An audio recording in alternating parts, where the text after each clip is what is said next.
The galaxy trembled when the Cyrex first emerged from the void. These hulking insectoid predators, each the size of a small freighter, were the stuff of nightmares. Their chitinous exoskeletons were impervious to most known weaponry. Their mandibles could shear through starship hulls like paper, and their hive mind coordination made them a force that entire fleets struggled to counter. For centuries, the Xyrex roamed unchallenged, their swarms devouring entire ecosystems and leaving barren worlds in their wake. They were apex predators in every sense of the term, and no species had ever come close to dethroning them. Until humanity arrived. Captain Elias Marlowe stood on the bridge of the Vanguard, humanity's first interstellar dreadnought. The ship was a masterpiece of engineering, bristling with weapons and armored with a revolutionary alloy designed to withstand the Xyrex's relentless assaults. But Elias knew that technology alone wouldn't win this war. Humanity's greatest weapon was its sheer, unrelenting will to survive. Admiral, we've detected a Xyrex hive fleet exiting hyperspace at the edge of the Proxima Centauri system, reported Lieutenant Zhao from the sensor station. Elias's jaw tightened. Proxima Centauri had been the site of humanity's first deep space colony, and the Xyrex had wasted no time targeting it. How many? He asked, though he already knew the answer wouldn't be good. At least 300 vessels, sir, and their primary hive ship. The hive ship, a gargantuan monstrosity that acted as both a carrier and a command vessel for the swarm. Destroying it would cripple the Xyrex's ability to coordinate their attacks, but taking it down was a task most deemed impossible. Elias turned to his crew, his voice steady and resolute. Prepare all weapon systems. Alert the fleet. Today, we make our stand. The battle began with the elegance of chaos. Humanity's fleet, though outnumbered, fought with a ferocity that the Xyrex had never encountered.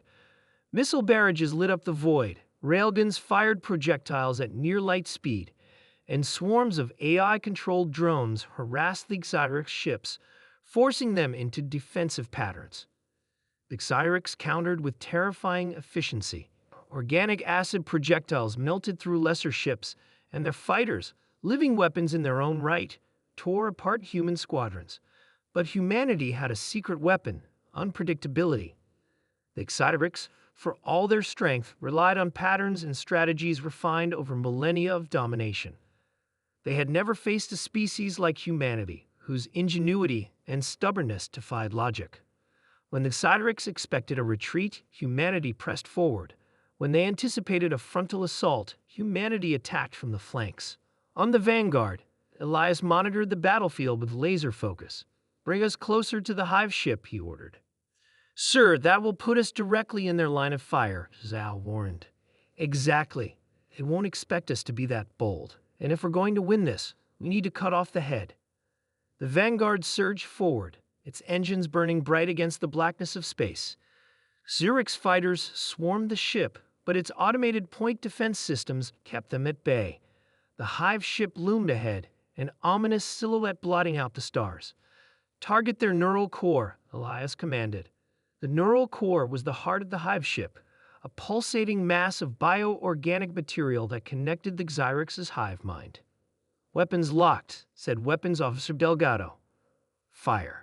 A volley of torpedoes streaked toward the hive ship, each one carrying enough firepower to level a city.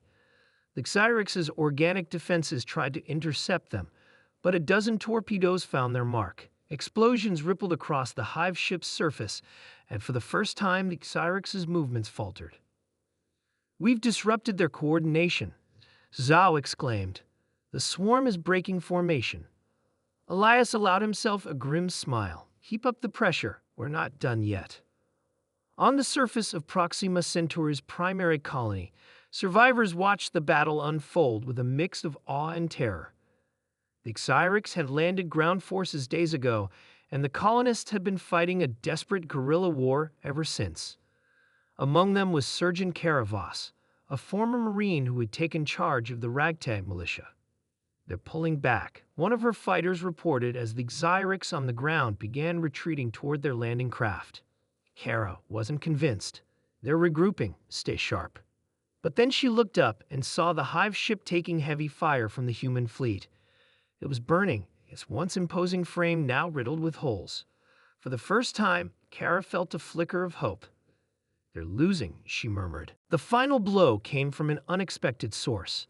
The Vanguard had expended most of its heavy munitions, and the hive ship still clung stubbornly to life. But humanity had one last card to play. "Deploy the Hellfire," Elias ordered. The Hellfire was a prototype weapon, a massive railgun designed to fire a tungsten rod at near light speed. It had only been tested once, and the resulting devastation had been classified, but desperate times called for desperate measures. The Vanguard's hull groaned as the Hellfire charged, drawing power from every system on the ship. The bridge lights dimmed, and a low hum filled the air. "Target locked," Delgado said.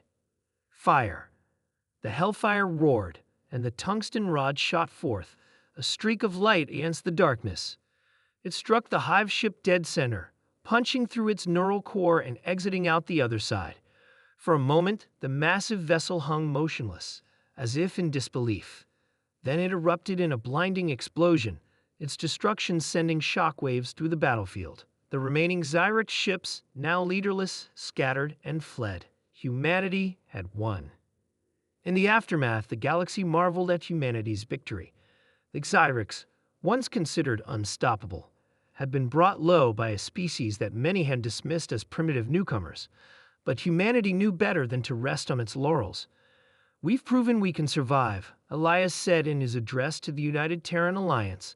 "But survival is just the beginning. The galaxy is vast, and there will always be new threats. We must be ready, we must remain united, and we must never forget what we're capable of." The galaxy would remember the day humanity rose to the challenge. They were no longer just another species among the stars. They were survivors. They were fighters. They were the new apex predators.